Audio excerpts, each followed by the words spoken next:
Most people think financial planning is just about saving money or investing for the future. But in reality, it's about building a life where your money works for you, not against you. It's about making sure you're not just earning and spending money aimlessly, but instead creating a strategy that supports your goals, protects your assets, and sets you up for long-term financial success. The truth is, if you don't have a financial plan, making financial decisions without direction, and that's risky.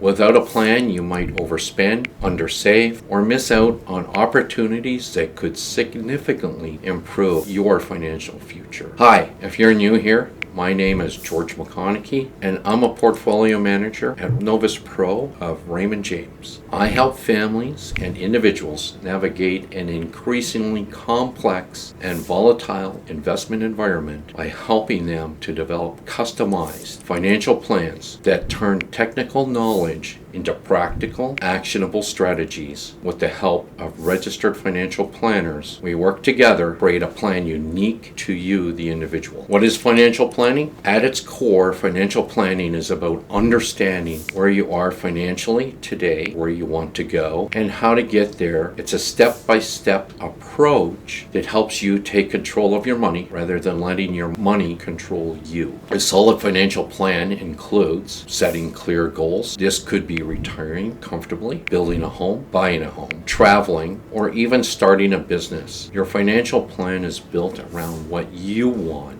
not just generic money advice. Budgeting and cash flow management, knowing where your money is going every month, ensures you're spending on what truly matters and saving where you can. Debt management. If you have debt, your financial plan should include a strategy to pay it off efficiently while still allowing you to save and invest. Investment plan. Your money needs to grow over time, whether it's through stocks, bonds, real estate, or other assets. Financial planning helps you create an investment strategy that aligns with your goals and risk tolerance. Tax optimization. Paying taxes is inevitable, but paying more than necessary is optional. A financial plan helps you use tax-efficient strategies to keep more of your hard-earned money. Retirement planning is not just about how much you save, but how you structure your savings to ensure your money lasts through retirement. Risk management. Life is unpredictable. A good financial plan includes things like life insurance, emergency funds, and estate planning to protect you from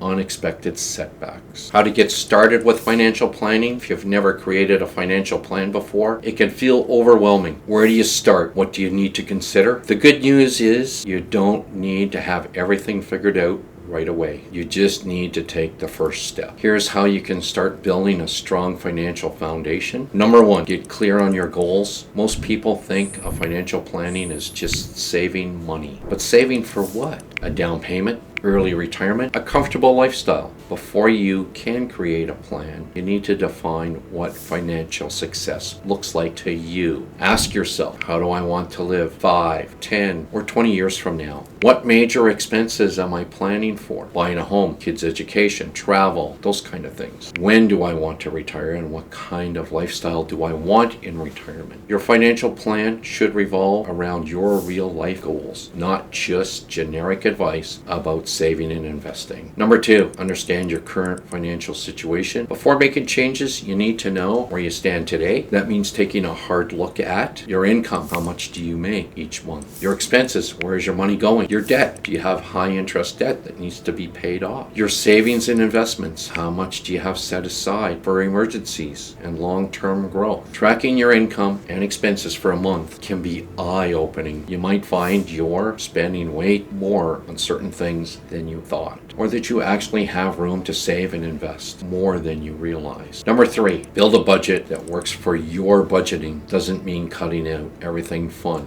It means being intentional about where your money goes. Instead of thinking of it as restricting your spending, think of it as prioritizing your spending on what actually matters to you. A good rule of thumb is the 50-30-20 rule. 50% of your income goes towards housing, food, transportation, and bills. 30% goes towards wants entertainment, dining out, hobbies. 20% goes towards savings and debt repayment. The key is to find a system that works for your lifestyle so that budgeting doesn't feel like a chore. Number 4, creating a plan for your debt. Not all debt is bad, but high interest debt can cripple your financial progress. If you have credit card debt, personal loans, or other high interest loans, creating a payoff strategy should be a top priority. 2 popular strategies. 1, the snowball method. Pay off the smallest debt for the quick win, then roll those payments into the next debt. The avalanche method. Focus on the highest interest debt first to save money on interest over time, whichever method you choose. The goal is to free up more money for savings and investing. Number 5, start investing for the future. Savings is great, but keeping all your money in a savings account won't help you build real wealth. That's where investing comes in. The sooner you start, the more you can take advantage of compound growth, where your money earns money over time. Some options to consider: tax-free savings account, grow your money tax-free with no penalties when you withdraw. RRSPs, defer taxes now and pay less in retirement. ETFs and index funds, great for long-term, low maintenance investing. Real estate can be a strong way to build wealth over time. You don't need to start with thousands of dollars. Even small investments add up over time. Number 6, protect yourself with insurance and an emergency fund. Life is unpredictable and financial setbacks happen. To avoid derailing your entire financial plan, you need protection. Emergency fund, aim for 3 to 6 months of living expenses in a liquid savings account. Insurance, consider life insurance, disability insurance, and health insurance to protect yourself and your family. Estate planning, even if you're young, having a basic will and power of attorney ensures your assets go where you want them. Financial planning isn't just about numbers. It's about creating a life where money is a tool to support your goals, not a source of stress. Doesn't matter how much money you make, if you don't have a plan, you could be wasting financial opportunities without even realizing it. If you're serious about taking control of your finances but aren't sure where to start, I offer a free one-on-one consultation where we'll access your financial situation and goals, identify areas for improvement and opportunities for growth, create a strategy to help you reach financial independence faster. Click the link below to book your free consultation. Let's make sure your money is working for you, not the other way around. I'll see you in the next video.